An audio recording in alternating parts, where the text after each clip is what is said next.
Et c'est pour ça qu'Abu Darda, rahimahullah, radiyallahu anhu, il disait, la chose que je crains le plus, c'est qu'Allah Azza wa Jal me questionne yawm al-qiyamah et il me dise, laqad alimt, fahal amilt. Certes, il y a Abu Darda, tu as eu la connaissance, mais est-ce que tu as œuvré? Et ça, c'était une base chez les pieux prédécesseurs.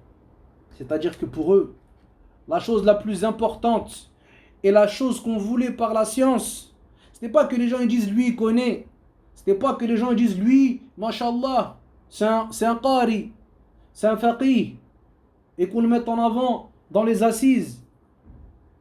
Mais la chose qu'ils voulaient, c'était œuvrer par cette science et se rapprocher d'Allah Azza wa Jal. Et c'est pour ça qu'on rapporte d'Ibn Mas'ud radiyallahu anhu, il disait ما منكم من أحد إلا أن ربه جل وعلا سيخلو به. Il dit, il n'y en a pas un d'entre vous sans qu'Allah Azza wa Jal ne s'isole avec lui. كما يخلو أحدكم بالقمر ليلة البدر.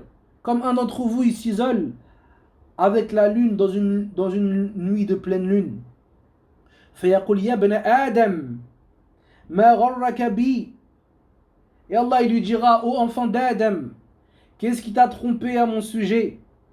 Ya ibn Adam, ماذا أجبت المرسلين.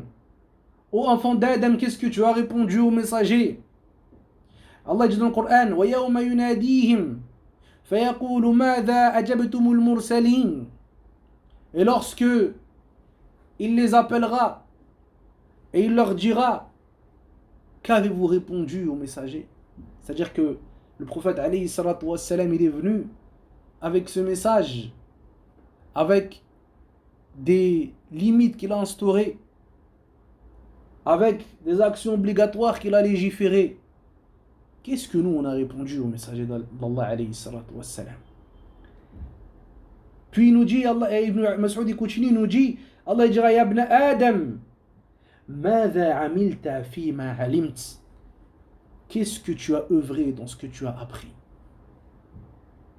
Et Abu Darda il disait, Inna min sharri nas عند الله منزلة يوم القيامة عالما لا ينتفع بعلمه.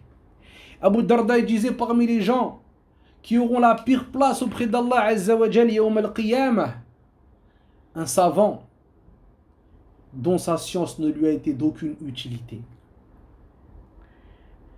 Et Mansour, rahimahullah, il rapporte, il nous dit qu'il a entendu que certaines personnes qu'on jette en enfer, eh bien ils seront gênés de l'odeur d'autres personnes qui sont en enfer. Et on dira à ces personnes-là, Waylek, ma kunta ta'mal, amma yakfina ma nahnu fi min al-nat. Ils leur diront, malheur à toi, qu'est-ce que tu œuvrais? Est-ce que la mauvaise odeur dans laquelle on est ne nous suffit pas? Jusqu'à ce qu'on soit éprouvé par toi et par ta mauvaise odeur. Et là il répondra, cette personne-là, tu te rends compte, les gens de l'enfer qui sont dans un châtiment terrible, ils vont se plaindre de l'odeur de cette personne-là. Et lui il dira, j'étais quelqu'un qui avait de la science, mais cette science ne m'a été d'aucune utilité. Et Abdullah ibn Mubarak qui rapporte, il dit qu'on a demandé à Sufyan al-Thawri rahimahullah, talabul ilm ahabbu ilayka ya Aba Abdillah aw al-amal. Donc là on demande à Sufyan al-Thawri, cet imam, est-ce que l'étude dans la science c'est meilleur pour toi ou bien le fait d'œuvrer et de faire les adorations c'est meilleur pour toi? Et regarde ici la réponse de cet imam. فقال إنما يراد العلم للعمل. On veut la science pour œuvrer. لا تدع طلب العلم للعمل. Ne délaisse pas le fait d'apprendre la science pour œuvrer. ولا تدع العمل لطالب العلم. Et ne délaisse pas les actions afin d'étudier. pour apprendre. Ne viens pas, tu dis ouais, non, moi je suis en train d'apprendre, j'ai pas le temps de prier la nuit. Ou bien, j'ai pas le temps d'aller sortir faire sadaqa, j'ai pas le temps d'aller aider les autres, j'ai pas le temps de faire des prières surrogatoires, je suis en train d'étudier là. Regarde la réponse ici, la personne, le croyant, intelligent, eh bien lui, il joue entre les deux. Il joue entre l'étude et il œuvre avec ce qu'il a appris. Et il craint Allah Azza wa Jal dans cela.